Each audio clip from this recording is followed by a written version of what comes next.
इस वीडियो में हम लोग सीखेंगे केमिकल बॉन्डिंग वैलेंसी और इसका इंट्रोडक्शन। सबसे पहले जब वैलेंसी डिफाइन किया गया, एग्जिस्टेंस में आया,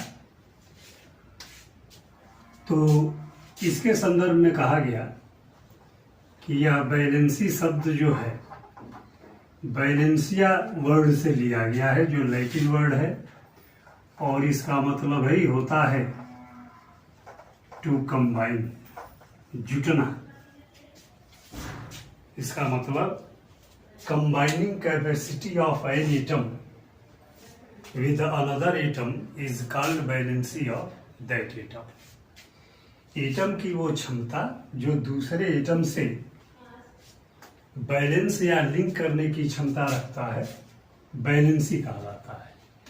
यह वर्ड शुरू में 1850 में दिया गया। प्रारंभिक डेफिनेशन है कि हाइड्रोजन एटम का वो नंबर जो किसी दूसरे एटम के एक ही एटम से, यानी दूसरा एटम है और वह भी एक ही है, जैसे HCl है, इसका एक फ्रेगमेंट हाइड्रोजन है और दूसरा क्लोरीन है, तो कंपेयर करेंगे हाइड्रोजन एटम का नंबर और उसके साथ जो दूसरा एटम लिंक्ड किया हुआ है उसका नंबर, यानी एक क्लोरीन एक ही हाइड्रोजन से जुटा हुआ है, अर्थात इसमें क्लोरीन की वैलेंसी ऑफ क्लोरीन की वैलेंसी एक हो गई। क्यों एक कहेंगे? इसलिए कि एक हाइड्रोजन से लिंक्ड क्लोरीन की क्वांटिटी एक ही है, इसलिए क्लोरीन की वैलेंसी एक हो गई। थोड़ा दूसरा एग्जांपल देखें, H2O, इसमें ऑक्सीजन जो है सिंगल है और एक ऑक्सीजन से लिंक्ड हाइड्रोजन की क्वांटिटी है 2, यानी यहां पर valency of oxygen equal to 2, इसलिए कि एक ऑक्सीजन से जुटे हुए हाइड्रोजन की क्वांटिटी 2 है। ठीक ऐसे ही NH3 अमोनिया में नाइट्रोजन की वैलेंसी निकलेगी और एक नाइट्रोजन से जुटे हुए हाइड्रोजन की क्वांटिटी है 3, अर्थात नाइट्रोजन की वैलेंसी 3 हो गई। ठीक ऐसे ही CH4, इसमें valency of carbon equal to 4। ऐसा क्यों? इसलिए कि एक कार्बन से लिंक्ड हाइड्रोजन की क्वांटिटी 4 है, इसका मतलब कार्बन की वैलेंसी 4 हुई। ठीक ऐसे ही C2H6, इसमें कार्बन की वैलेंसी 3 है, C2H4, इसमें कार्बन की वैलेंसी 2 है और C2H2, इसमें कार्बन की वैलेंसी 1 है। देखिएगा, 2 कार्बन से 6 हाइड्रोजन लिंक किए हुए हैं, इसका मतलब कि एक कार्बन से 3 हाइड्रोजन हो गए तो कार्बन की वैलेंसी 3 है। ऐसे ही 2 कार्बन से 4 हाइड्रोजन लिंक्ड है, इसका मतलब कि कार्बन की वैलेंसी 2 हो गई। 2 कार्बन से 2 हाइड्रोजन लिंक्ड है, यहां पर कार्बन की वैलेंसी 1 हो गई। देखिएगा, यहां से यहां तक या तो व्यवस्था ठीक है, लेकिन कहीं कार्बन की वैलेंसी 4 है, कहीं 3 है, कहीं 2 है, कहीं 1 है। इसका सही कैसे जानेंगे कि किस परिस्थिति में 4 मानेंगे, किस परिस्थिति में 3 मानेंगे, किस परिस्थिति में 2 मानेंगे? यहां आकर के कंफ्यूजन हो गया। इसी कंफ्यूजन को दूर करने के लिए साइंटिस्ट हैं कोसेल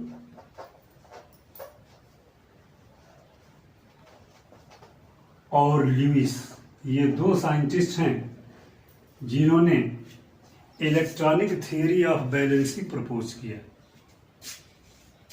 शुरुआती दौर में ये इसके संदर्भ में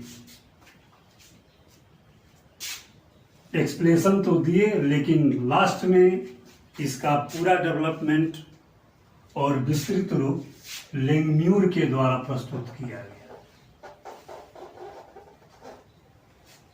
अंत में नाम है इलेक्ट्रॉनिक थियरी ऑफ बैलेंसिंग। इसके अंतर्गत कहा गया कि जो एटम एक दूसरे से कंबाइन करते हैं वह नोबल गैस के जैसे अपना इलेक्ट्रॉनिक कॉन्फ़िगरेशन बनाते हैं। नोबल गैस कौन कौन से हैं? Helium, neon, argon, krypton, xenon और रेडान। ये इनर्ट गैसेज हैं। इनका कॉन्फ़िगरेशन देखेंगे तो 2, 8, 8, 2, 8, 18, 8, 2, 8, 18, 18, 8, 2, 8, 18, 32, 18, 8। हीलियम को छोड़ के बाकी जितने भी एटम्स हैं सबके आउटर सेल में 8 इलेक्ट्रॉन है।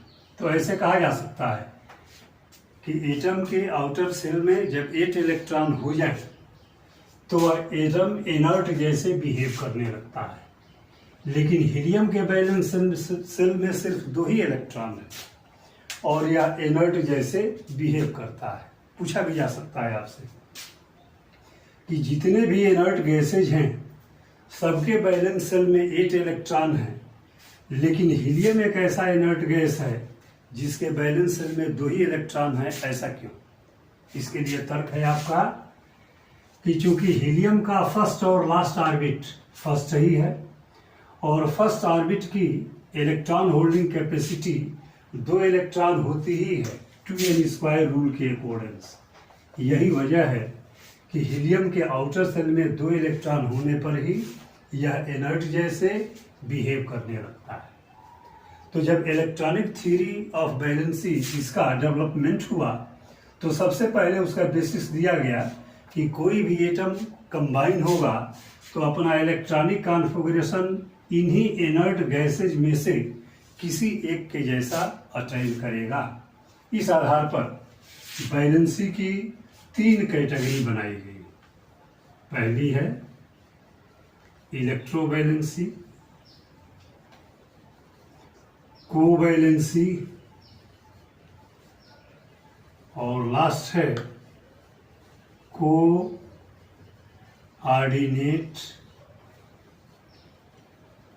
बैलेंसी। 3 तरह का बैलेंसी बताया गया। बैलेंसी के एक्सप्लेनेशन से पहले इलेक्ट्रॉन को इन्होंने डिस्ट्रीब्यूट किया और इलेक्ट्रॉन को बताया कि इलेक्ट्रॉन 2 तरह के होते हैं। एक वैलेंसी इलेक्ट्रॉन, वैलेंसी इलेक्ट्रॉन, और दूसरा है कोर इलेक्ट्रॉन। इलेक्ट्रॉन की 2 कैटेगरी बनाई गई, valency electron, core electron. Valency electron क्या है? किसी एटम का इलेक्ट्रॉनिक कॉन्फ़िगरेशन लिखा जाए जैसे सोडियम का लिखा गया, तो इलेक्ट्रॉनिक कॉन्फ़िगरेशन के आउटर सेल में जितने भी इलेक्ट्रॉन होंगे उन समस्त इलेक्ट्रॉन को वैलेंस इलेक्ट्रॉन कहेंगे। यानी इसमें वैलेंस इलेक्ट्रॉन की या वैलेंसी इलेक्ट्रॉन की संख्या 1 है, इसलिए कि आउटर सेल में सिंगल इलेक्ट्रॉन है। ठीक है, ऐसे ही अगर मैग्नीशियम देखा जाए तो मैग्नीशियम का कॉन्फ़िगरेशन होता है 282। इसके आउटर सेल में 2 इलेक्ट्रॉन हैं, तो इसके भी वैलेंस इलेक्ट्रॉन की क्वांटिटी हो गई 2। यानी वैलेंस इलेक्ट्रॉन जानने के लिए सबसे पहले एटम का इलेक्ट्रॉनिक कॉन्फ़िगरेशन लिखेंगे। कॉन्फ़िगरेशन के आउटर सेल में जितने इलेक्ट्रॉन होंगे, इलेक्ट्रॉन की वही संख्या उस एटम की वैलेंसी इलेक्ट्रॉन कहलाएगी। कोर इलेक्ट्रॉन कैसे पहचानेंगे? आउटर सेल के इलेक्ट्रॉन को छोड़ के शेष बचे हुए जितने इलेक्ट्रॉन होंगे उन सबको कोर इलेक्ट्रॉन कहेंगे। यानी सोडियम में कोर इलेक्ट्रॉन की क्वांटिटी 10 है, मैग्नीशियम में भी कोर इलेक्ट्रॉन की क्वांटिटी 10 है। अब जो बैलेंस इलेक्ट्रॉन होते हैं जैसे मैग्नीशियम है, और इसके बैलेंस इलेक्ट्रॉन को स्टार के द्वारा या क्रॉस के द्वारा उसके सिंबल के चारों तरफ दिखाया जाता है। यह जो बैलेंस इलेक्ट्रॉन युक्त एटम का सिंबल होता है वह उसका ल्यूइस डॉट स्ट्रक्चर कहलाता है। ल्यूइस डॉट स्ट्रक्चर, जैसे मैग्नीशियम का ल्यूइस डॉट स्ट्रक्चर ये है, एल्यूमिनियम का ल्यूइस डॉट स्ट्रक्चर यह है, कार्बन का ल्यूइस डॉट स्ट्रक्चर यह है, नाइट्रोजन का ल्यूइस डॉट स्ट्रक्चर यह है। यानी किसी भी एटम का ल्यूइस डॉट स्ट्रक्चर कैसे बनेगा? एटम के सिंबल के चारों तरफ उसके बैलेंस इलेक्ट्रॉन का डिमॉन्स्ट्रेशन, चाहे आप स्टार के द्वारा डिमॉन्स्ट्रेट करें अथवा क्रॉस के द्वारा डिमॉन्स्ट्रेट करें, यही डिमॉन्स्ट्रेशन जो है ल्यूइस डॉट स्ट्रक्चर कहलाता है। तो इसके अंतर्गत बैलेंस इलेक्ट्रॉन पहचानना, इसको कैसे पहचानेंगे? सबसे पहले इलेक्ट्रॉनिक कॉन्फ़िगरेशन लिखेंगे, आउटर सेल में देखेंगे कितने इलेक्ट्रॉन हैं, जितने आउटर सेल में इलेक्ट्रॉन होंगे वही उस एटम का बैलेंसी इलेक्ट्रॉन हो जाएगा। आउटर सेल के इलेक्ट्रॉन को छोड़ के शेष जो इलेक्ट्रॉन होंगे वह जो इलेक्ट्रॉन होगा वह कोर इलेक्ट्रॉन कहलाएगा। यानी सोडियम में बैलेंसी इलेक्ट्रॉन 1 और कोर इलेक्ट्रॉन 10, मैग्नीशियम में बैलेंसी इलेक्ट्रॉन 2 और कोर इलेक्ट्रॉन 10। तो इलेक्ट्रॉनिक थ्योरी बैलेंसी का जानने के लिए सबसे पहले कॉन्फ़िगरेशन और कॉन्फ़िगरेशन के पश्चात उस एटम का बैलेंस इलेक्ट्रॉन और कोर इलेक्ट्रॉन का पहचान, इसलिए कि बॉन्डिंग में सिर्फ बैलेंस इलेक्ट्रॉन ही पार्टिसिपेट करते हैं, कोर इलेक्ट्रॉन किसी भी दशा में पार्टिसिपेट नहीं करते।